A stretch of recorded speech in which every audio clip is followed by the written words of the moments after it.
उत्तर प्रदेश के एक छोटे से गांव बरईपुर की ये कहानी है। बरईपुर में वर्षों से एक अजीब अफवाह चली आ रही थी। लोग कहते थे कि आधी रात के बाद गांव के बाहर वाले पुराने कुएं के पास एक औरत दिखाई देती है।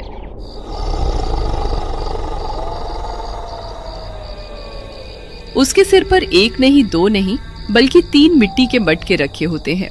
वो धीरे धीरे चलती हुई गांव की गलियों में आती थी। सबसे डरावनी बात ये थी कि किसी ने कभी उसका चेहरा नहीं देखा था। जो भी उसे देखने की कोशिश करता, अगले दिन या तो बीमार पड़ जाता या फिर गांव से गायब हो जाता था। गांव के लोग उसे 3 मटकों वाली चुड़ैल कहते थे। लेकिन कोई नहीं जानता था कि वो आखिर थी कौन। गांव में एक आदमी रहता था, राघव। वो शहर में नौकरी करता था। फिर एक दिन वो छुट्टी लेकर गांव आया।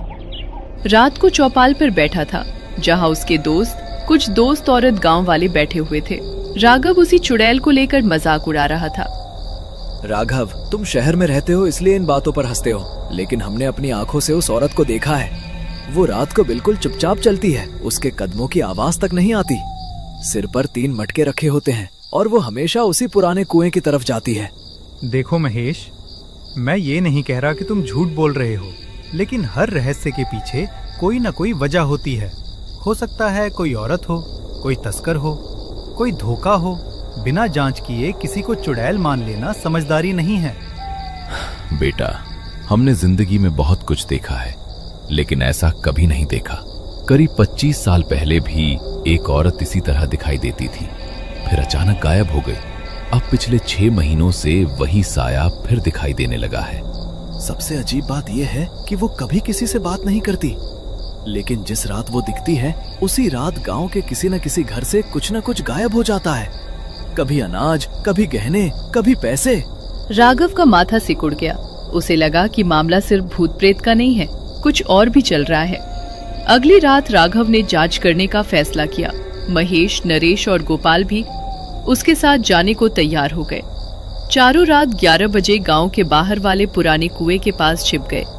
चारों तरफ सन्नाटा था। हवा में अजीब सी ठंडक थी। रात के लगभग 12 बजे अचानक दूर से घुंघरुओं जैसी हल्की आवाज सुनाई दी।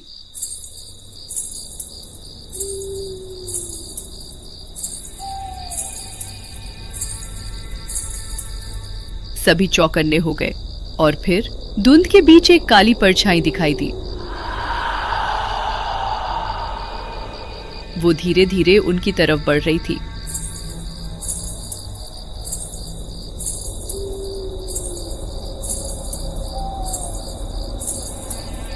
उसके सिर पर सचमुच 3 मटके रखे हुए थे। सबकी सांसें रुक गईं।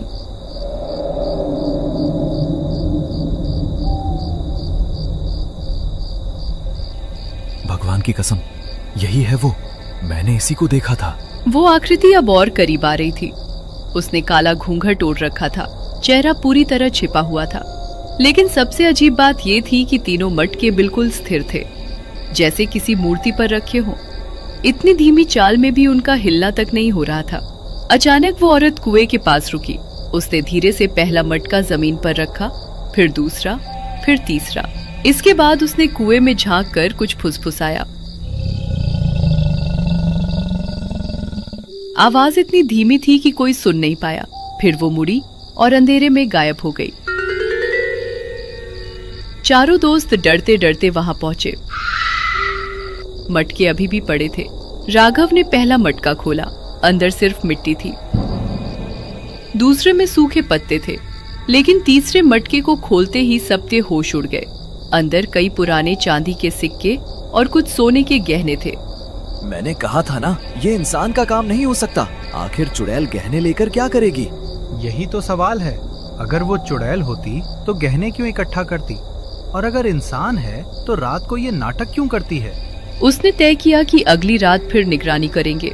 अगले दिन गांव में खबर फैल गई कि मटकों में गहने मिले हैं, लेकिन किसी को ये नहीं बताया गया कि गहने कहाँ रखे गए हैं। राघव ने उन्हें सुरक्षित जगह छिपा दिया। उसे शक था कि असली खेल अभी बाकी है। दूसरी रात वे फिर कुएं के पास पहुंचे। इस बार राघव कैमरा भी साथ लाया था। रात 12 बजे फिर वही आकृति दिखाई दी। सिर पर 3 मटके,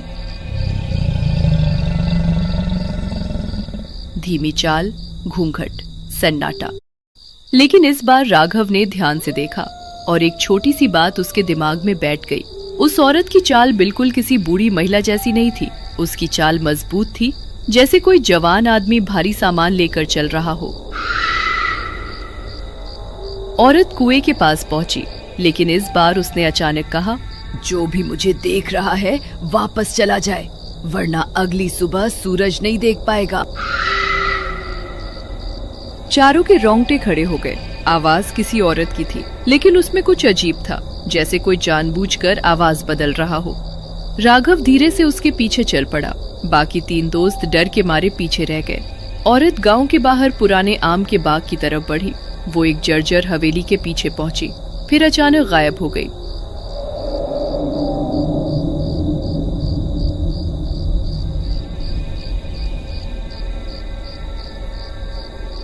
राघव दौड़कर वहां पहुंचा, लेकिन वहां कोई नहीं था।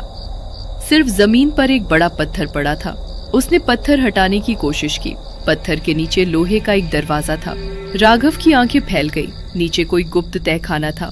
अगले दिन उसने ये बात सिर्फ दिनेश मास्टर और हरिदास काका को बताई।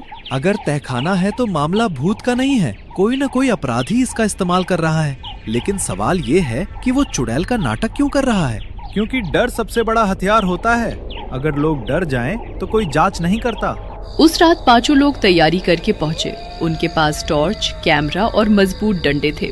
आधी रात होते ही फिर वही चुड़ैल दिखाई दी, लेकिन इस बार जैसे ही वो तहखाने के पास पहुंची, रुक जाओ, आज तुम्हारा खेल खत्म हो गया, रुक जाओ।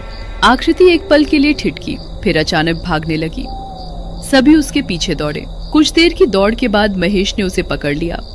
तीनों मटके नीचे गिरकर टूट गए और फिर घूंघट हट गया। सभी की आंखें फटी रह गई। वो कोई चुड़ैल नहीं थी, बल्कि गांव का ही पुराना सुनार भगत राम था। लेकिन तू तो 6 महीने पहले शहर चला गया था। हाँ, यही तो मैं चाहता था कि लोग समझें।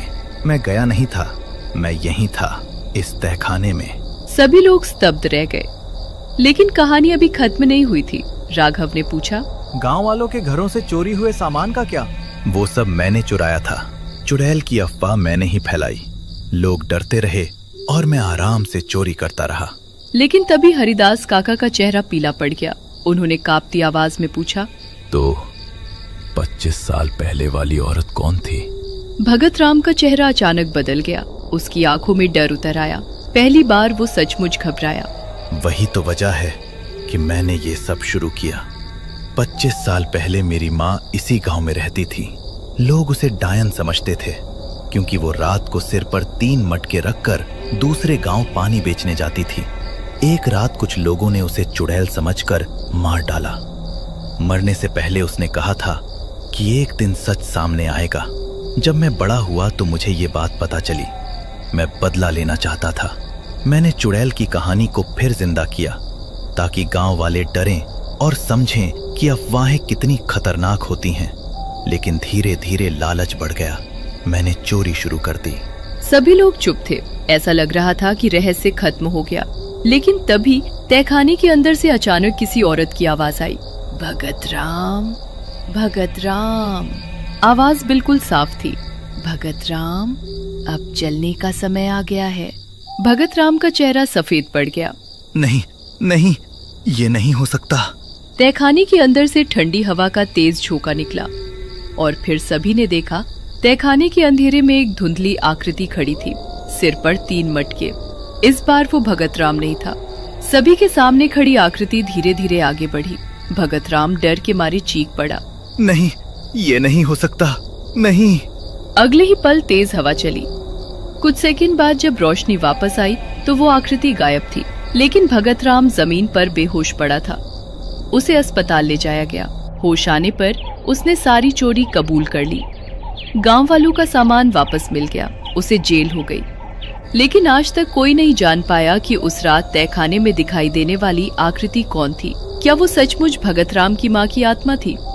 बरईपुर के लोग आज भी उस पुराने कुएं के पास रात में नहीं जाते, क्योंकि कई लोगों का दावा है कि अमावस्या की रात धुंध के बीच एक औरत दिखाई देती है, जिसके सिर पर अब भी 3 मटके रखे होते हैं और वो किसी को नुकसान नहीं पहुंचाती, बस चुपचाप पुराने कुएं के पास खड़ी होकर जैसे किसी का इंतजार करती रहती है।